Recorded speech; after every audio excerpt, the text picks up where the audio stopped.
the picture it's a picture of a bunny, of a rabbit. You can see the brown bunny, you can see the grass, and it has shades of white also, and of course the background. So if you're able to see any of the colors or shapes or even letters, if you saw the letter RABBIT or any other letters, it is wonderful. You're manifesting the powers of third eye. So with that also, let's take a few moments to share our experience on social media. Make sure that you celebrate whatever manifestation happens through you by Paramashiva, by our beloved Swamiji. So let's take a few moments to go on social media. You can tag Swamiji's official accounts also, and make sure that you are posting your experience of today's power manifestation session, and we'll be right back with you after a few moments for the next session.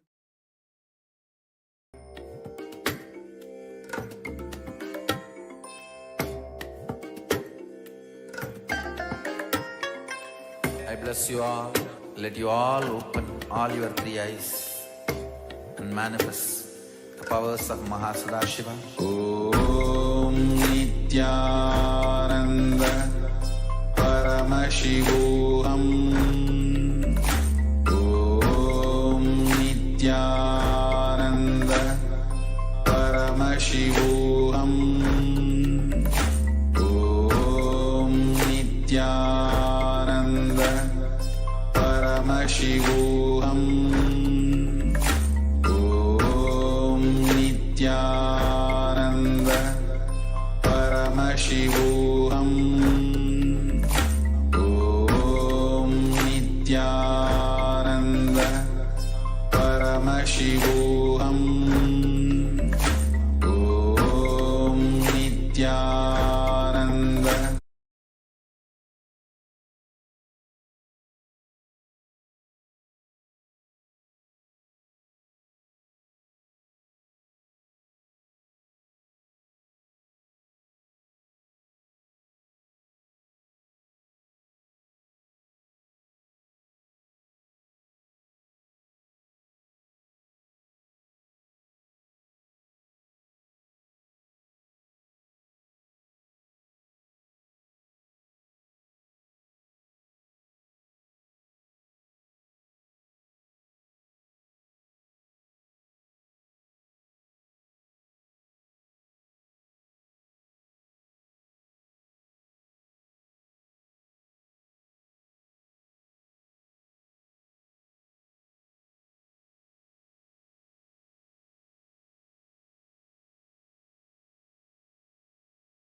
नित्यानन्दं परमसुखदं केवलं ज्ञानमूर्तिं द्वन्द्वातीतं गगनसदृशं तत्त्वमस्यादिलक्ष्यम् एकं नित्यं विमलमचलं सर्वदी साक्षिभूतं भावातीतं त्रिगुणरहितं सद्गुरुं तं Namami. Nityanandam everyone. We welcome all the participants, every one of you, for this very, very special session today. Today we are going to be addressing one of the most important aspects. We're going to be learning about the science of healing. How exactly the science of healing works. One thing that remains consistent with us throughout our whole life for us to achieve our purpose is our body. It supports us, stands by us, no matter what, good, bad, right, wrong, it is there. And it is very important that we understand the right way of relating with it. It's very important that we understand how we can actually experience completion with it, how we can tune ourselves into that space of oneness with our body. And today, all day is about harnessing this exact science in your inner space. Absolutely. And also all the participants that are here with us, today we are also going to learn some of the secrets behind what is, see, diseaselessness is what all of us have equated to being healthy. But being healthy is not just diseaselessness. The very definition of health as per Ayurveda is completely different. What does it mean to be healthy? We are going to learn that. And did you know, just by altering certain cognitions that you carry, you can actually achieve optimum health? These secrets are what Swamiji is going to be revealing today. So if you have anyone who is having issues, like recently they have been through a health crisis, probably even fatal issues they have been through, whether it was some physical accident or some other disorder, disease, whether it is diabetes, cancer, blood pressure, or any cardiovascular diseases, or anyone is struggling with COVID, dengue, any such diseases or disorders, like they have some chronic disorders that they're going through, you can invite them just to come and sit here in today's session. This program is free and it'll really help them to understand the root cause of their diseases. And on top of that, Swamiji himself is going to be giving healing, and we all are going to be receiving the healer's initiation too. So any one of you who want to have, anyone who wants to receive this healer's initiation, you can invite them for today's program. Let's now start with the first session. This session is going to be on Swarupa Samadhi. Every day we start our first session with learning about a loka or Samadhi. And today's Samadhi that we are going to be learning about is Swarupa Samadhi.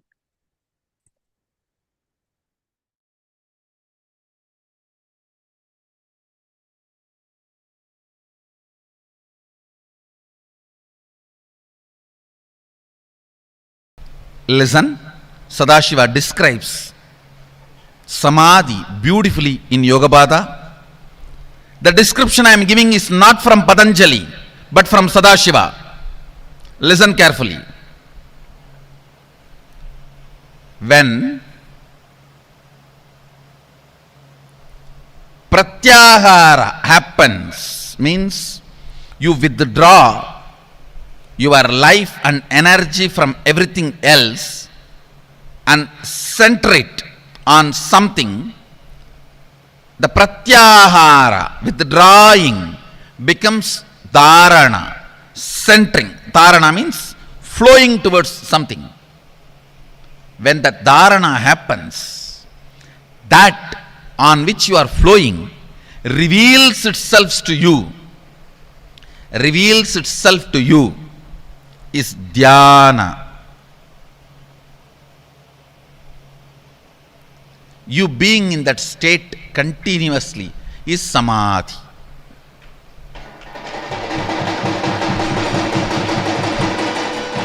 Pratyagara means withdrawing from everything else. Dharana means flowing on one thing. Dhyana means that truth towards which you are flowing, revealing itself to you. Being in that state continuously is samadhi.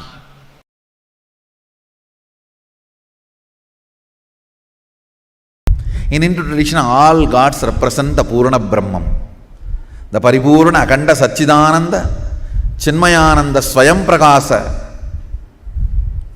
Jyoti Swarupa Brahman, the ultimate. All gods represent ultimate. You can choose anyone from 33 crore, and if you are not satisfied with any of them, you can create one, no problem. Hinduism gives you complete freedom.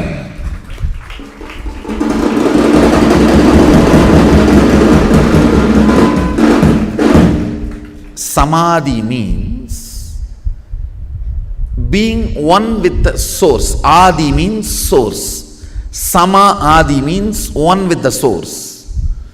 Bhava Samadhi means being one with the source through this attitude. Bhava means attitude, aspect. Krishna is one of the aspect of the ultimate. Rama is one of the aspect of the ultimate. Devi is one of the aspect of the ultimate. Ganesha is one of the aspect of the ultimate. Subramanya is one of the aspect of the ultimate. So whatever aspect you choose as your Ishta Devata, it can be any god.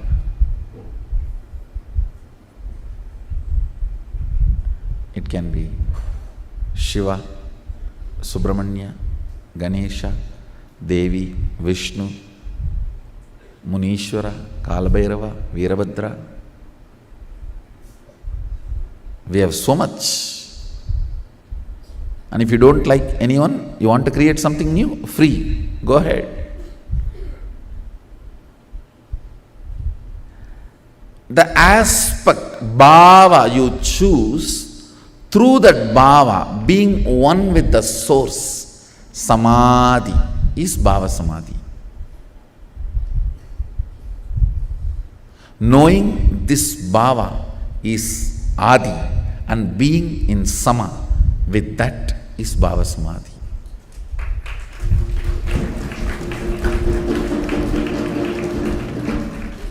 Your Ishta is the representation of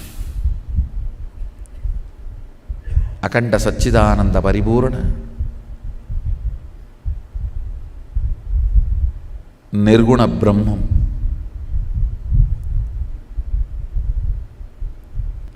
A person who has a pet and lived with that pet for years only will understand his love and sentiment with the pet. Other fellows will look at them only as dog or cat. Only a person who cherished, lived will understand he is part of his family. Same way, only if you enjoy the puja you will understand it is not stone or a deity, it is God Himself.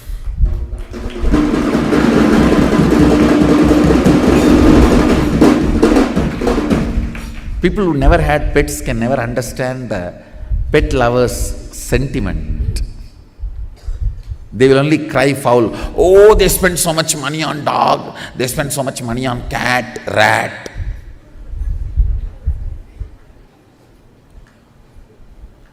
Why you spend so much money on all your stupidity? Who asks? You need to understand the truth. Only if you taste it, live it, enjoy it, you will get it. Only then you will get it.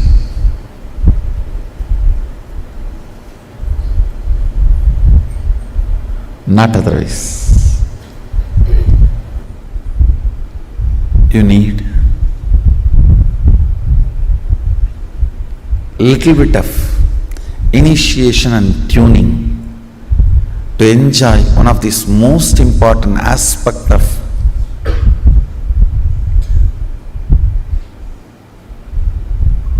cosmos.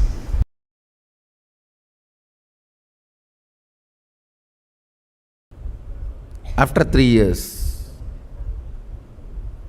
wherever you are in Shaktipada. Understand?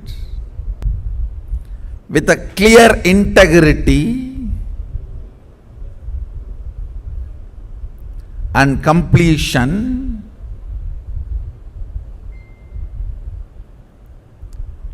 when you manifest all the state, space and powers and you are sent somewhere to represent me and take the responsibility of what for I happened, then you are enjoying Sarubhya Mukti.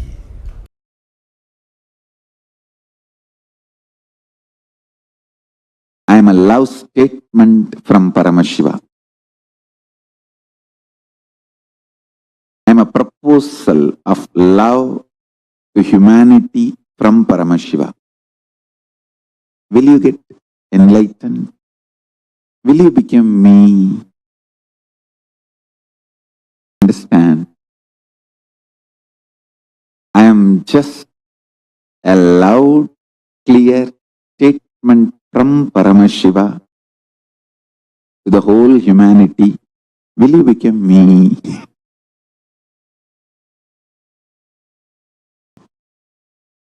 That's the only usefulness Paramashiva has. I think that's the only reason he's keeping me alive. Because keeping me alive is really, really costly. He has to directly get involved, handle everything.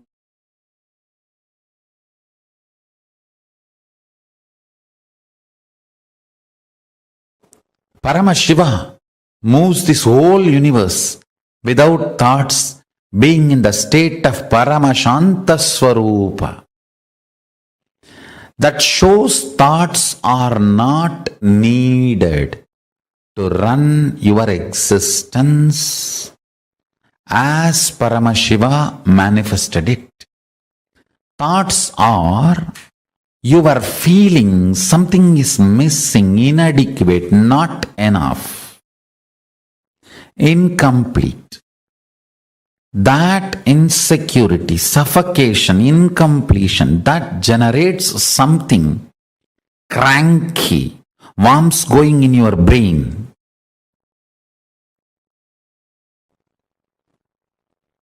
Parasites running in your intestine. That crankiness, the thoughts and thought currents generated by that crankiness is not needed to run your life. This is the most powerful, important cognition you need to cognize. Understand, Hinduism fundamentally does not believe in belief system or faith system. It very clearly explains the methodology of powerful cognition-based functioning system. I am not going to tell you, believe, you don't need thoughts to run your life. No. I am going to say, Shravana, listen, Manana, internalize, Nididhyasana, start living this powerful cognition. So the powerful cognition I am giving you now, Paramashiva, running the whole universe, much, much, much more than what we are running in our life. He is running it from the space of Paramashanta Swarupa, without any thought currents, out of pure intelligence. When he can run, you can run. Decide. You will be in the space and state of Paramashiva, Paramashanta Swarupa, and live your life. You will see thoughts and thought currents become redundant. They just fall off from you. Like an old skin getting peeled off and falling. Old hair falling. Old nail falling. Just like old things fall off from you, the ideology you need thoughts and thought currents to run your life will fall off from you. Meditate on this powerful cognition. Internalize it, manifest it. Do Shravana Manana Nididhyasana of Paramashanta Swarupa. Paramashiva, who is so big, he does not need thoughts even to run this whole universe. Even to run this whole universe, he does not need thoughts. Why do you need thoughts to run your life? Too small. Decide to be in his space by listening, internalizing and manifesting this powerful cognition in your inner space. Live and experience thoughtless space. There is a space below your heart center, above the navel center, Anandagandha chakra, where all the 21 chakras, above 7, middle 7, below 7, all the 21 chakras merge in. In that Anandagandha space, remember you are Paramashiva. What you feel as Paramashiva, what you feel as I and Paramashiva is one and the same. With that decision to cognize Paramashivoham, Paramashanta Swarupa, Paramashivoham, he will manifest more and make you cognize you don't need thoughts and thought currents to run your life. Without thoughts and thought currents, just by directly manifesting his intuition and Paramashanta Swarupa, you become more and more efficient, more and more energetic, more and more alive, more and more spiritual, more and more strong, more and more enlightened. Your breathing and his breathing is one and the same. Please understand, this is the real good news he wants to tell you. If you are breathing, he is breathing inside you. Your breathing touches his breathing and comes back. Every time when you are inhaling, goes in and turns to come out, it touches his breathing and then comes out.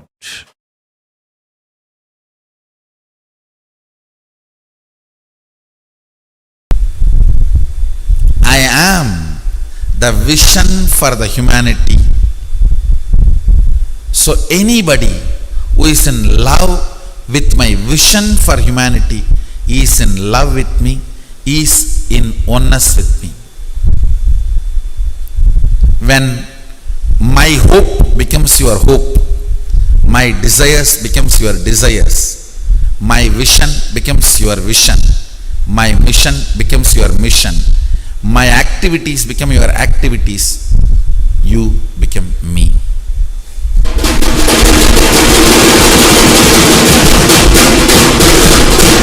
Understand, when my love becomes your love, what I love becomes your love, what I visualize becomes your visualization, what I feel becomes your feeling, you become me. Basically,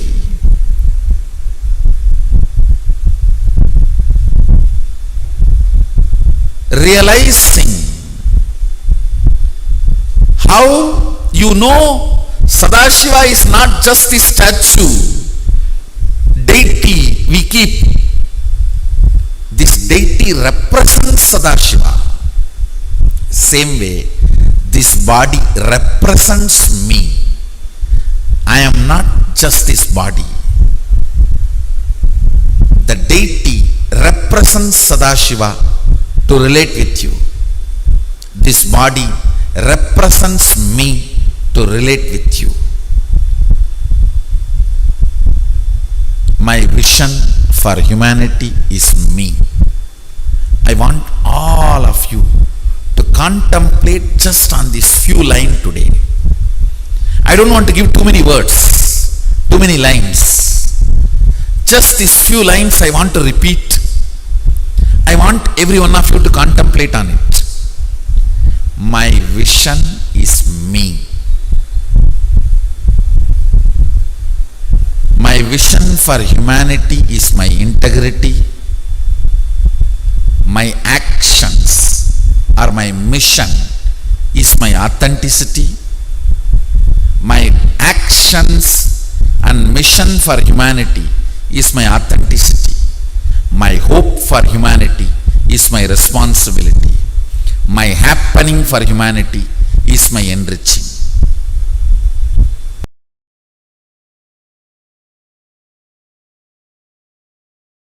I'll give you understanding, deeper insight. The first avarana is mantreshwaras. I can roughly equate the word mantreshwaras into modern day mantris, ministers. Ministers who counsel or personally present informations to Paramashiva. They exist as part of Shiva as well as the first avarana of Shiva. They are literally like in Sarubhya Mukti. They literally like Paramashiva.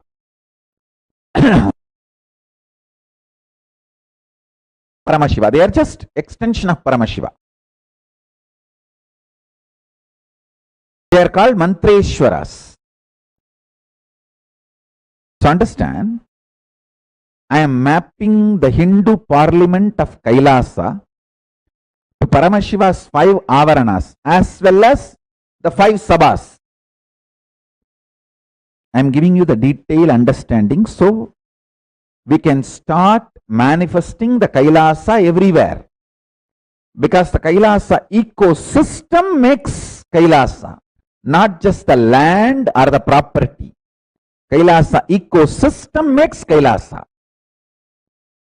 Wherever the people gather and the systems are evolved, the space is evolved, that space manifests the place and Kailasa happens. So first, the first avarana is Mantreshwaras. It's almost like a rough equivalent to ministers who counsel, personally present informations to Paramashiva. The first avarana of Shiva, they exist as part of Shiva as well as the first avarana of Shiva.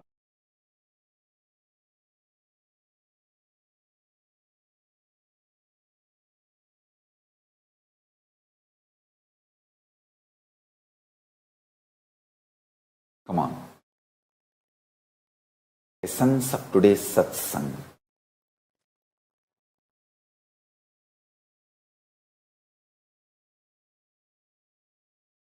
Sincerity and oneness with the Guru is the ultimate blessing.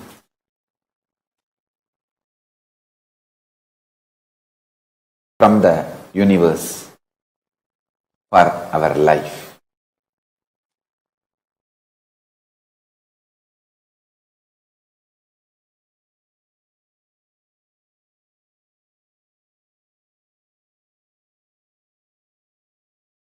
You can manifest wealth, health, happiness, relationship, fulfillment, finally, ultimately, enlightenment and Kailasa Padavi.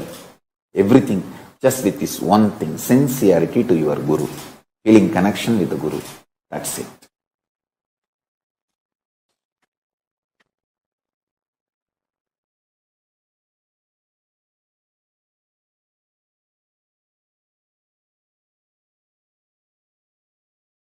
I'll continue to expand how the non-violence can be applied in every level. And you can manifest all the best things in the life, and that's the best strategy to stop the Hindu Holocaust.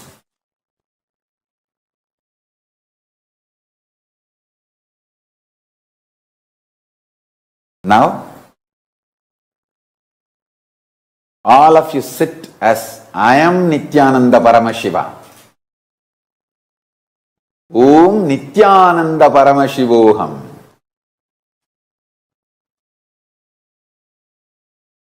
Paramashiva, myself, will manifest the intense oneness through all of you. All of us now. Sit straight, intensely chant Om Nityananda Paramashivoham, Mahavagya in your